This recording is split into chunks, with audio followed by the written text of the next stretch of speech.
केला की भाजपचा विकास हा लोकाभिमुख नाही, तर हा खोकला विकास आहे एका अर्थाने. तुम्ही हे मुद्दे म्हणजे हा खोकला विकास घेऊन जनतेपर्यंत का पोहोचू शकत नाहीत हा भाग, आणि दुसरं की केवळ थेट जनतेला की म्हणजे तुम्ही याचा उल्लेख केला की पैसे ओतून एका अर्थाने मतं विकत घेण्याचाच हा प्रकार सगळा होता. तर तेवढं करून सगळ्या गोष्टींसाठी भाजपलाच दोषी ठरवायचंय. यापेक्षा आपण कुठे कमी पडतो आहोत, याचा तुम्ही विचार नाही का करणार? की केवळ तुम्ही परिस्थिती निर्माण झाली ती हे सगळं मला ठीक आहे. दादा मला तुमचं म्हणणं अगदी मान्य आहे. दुर्जनांच्या क्रियाशीलतेपेक्षा सज्जनांची निष्क्रियता अ, यावर आपण कधी चर्चा करणार का? हं. हे जे तुमच्या म्हणण्याचा जो आशय आहे, तो आशय मला अगदीच समजू शकतो आणि मी त्याच्याशी काही अंशी सहमत सुद्धा आहे. फक्त अडचणी काय आहेत ना, की भाजपने ज्या पद्धतीने एक पट रचला, एक गलिच्छ राजकारण केलं. आता बघा, की पैसा भाजपने एवढा ओतला किंवा कोणी हं, किती सभा घेतल्या, कोणी हं, किती सभा घेतल्या. सभांची चढाओढ. मला वाटतं या चढाओढीने दादांचा जीव गेला, हं. की सकाळपासून सभा घ्यायच्यात, सभा जास्त घ्यायच्यात. एवढ्या सभा आणि एवढा पैसा ओतून सुद्धा जिथे शिंदेंच्या सभा या फडणवीसांच्या खालोखाल झाल्या होत्या. पैसे प्रत्येक ठिकाणी फोन केल्यावर, "उदयजी, एम-आय-डी-सीचं काय झालं?" हे बोलणं सगळं. अशा सगळ्या परिस्थितीत अ, आमचं शीर्ष नेतृत्व हे या प्रचारात खाली उतरलेलं नव्हतं. असं असून सुद्धा शिंदेंच्या 616 जागा आल्या आणि शिवसेना युबीटीच्या 543 जागा आल्या नगर परिषदेला. हो. फक्त नगर परिषदेला जी थेट लोकांमधून नगराध्यक्ष पदाची निवडणूक होती, तर तिथे आम्ही कमी पडलो. हं, आणि नगराध्यक्ष पदाची निवडणूक आम्ही म्हणजे थेट नगराध्यक्ष पदाच्या निवडणुकी लढल्या नाही काही हं, लोकांनी. आर्थिक बाजू अनेक गोष्टी होत्या. पण नगरसेवक आमचे खूप चांगल्या पद्धतीने निवडून आले. अगदी उरणमध्ये सुद्धा आपण बघितलं असेल. बरं. नगराध्यक्ष तुतारीचा निवडून आला, पण नगरसेवक आमचे सगळ्यात जास्त निवडून आले. खेड असेल, आळंदी असेल, अनेक ठिकाणी हे झालं. तर आम्ही अगदीच मागे पडलोय का? असं अजिबात नाही. नाही ते नगर पण परिषदेला झालं. हां, पण आपण जे पण म्हणताय, की मग तुम्ही का बरं पोहोचवत नाही लोकांपर्यंत? तर मला असं वाटतं, की 2 गोष्टी आहेत. एक, ज्या पद्धतीने भाजपने माणसांचं फोडाफोडीचं राजकारण केलं. भाजपमध्ये आत्ता जे निवडून आले, ते मूळ भाजपाई नाहीयेत.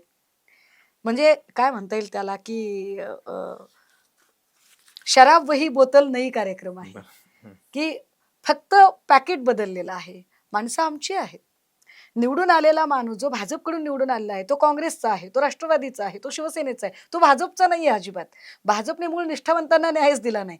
म्हणजे ज्यांच्याकडे इलेक्टोरल मेरिट असणारं जे मटेरियल आहे, ते मटेरियल भाजपने उचललं. हा नाही. एक भाग. दुसरं काय झालेलं आहे याच्यामध्ये, की इलेक्टोरल मेरिट असणारं मटेरियल उचलताना मग हे लोक का गेले? असा तुमचा पुढचा प्रश्न असेल, की का गेले मग तिकडे? जर यांच्यात मेरिट होतं तर?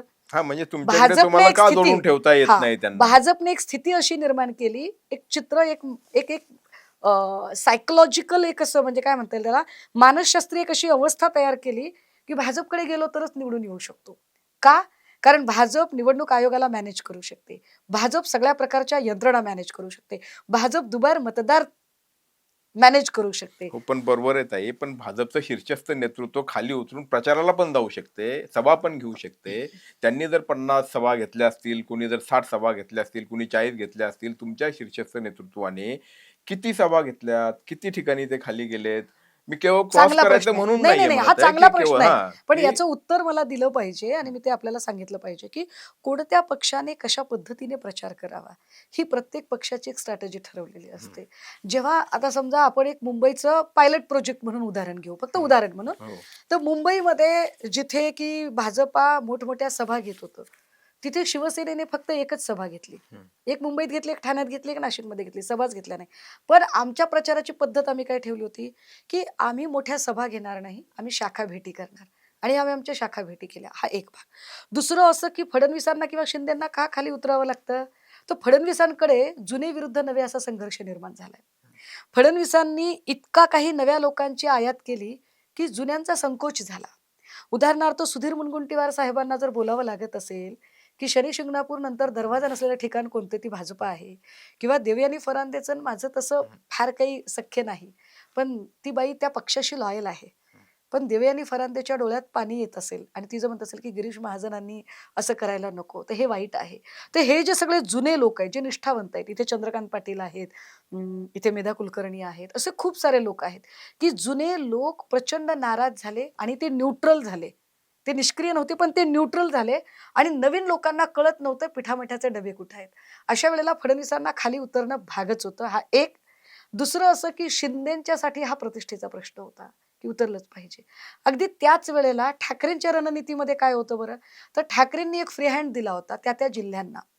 उदाहरणार्थ अकोल्यामध्ये नितीन देशमुख काम करतील, बीड सोलापूरला सुषमा अंधारे काम करतील, किंवा इकडे धाराशिवला ओमराजे निंबाळकर काम करतील, संभाजीनगरमध्ये दानवे काम करतील, किंवा मुंबईच्या सगळ्या विधानसभा वाईज त्या आमदारांना मग सुनील प्रभूंनी कोणता एरिया बघायचा, किंवा अनिल परबांनी कोणता एरिया बघायचा, अनिल भाऊ देसाईंनी कोणता एरिया बघायचा, भास्कर दादांनी कोणता एरिया बघायचा.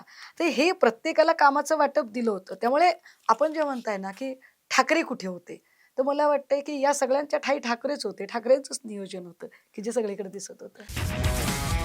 तुमची car, electric panel, data server आगीपासून सुरक्षित आहे का?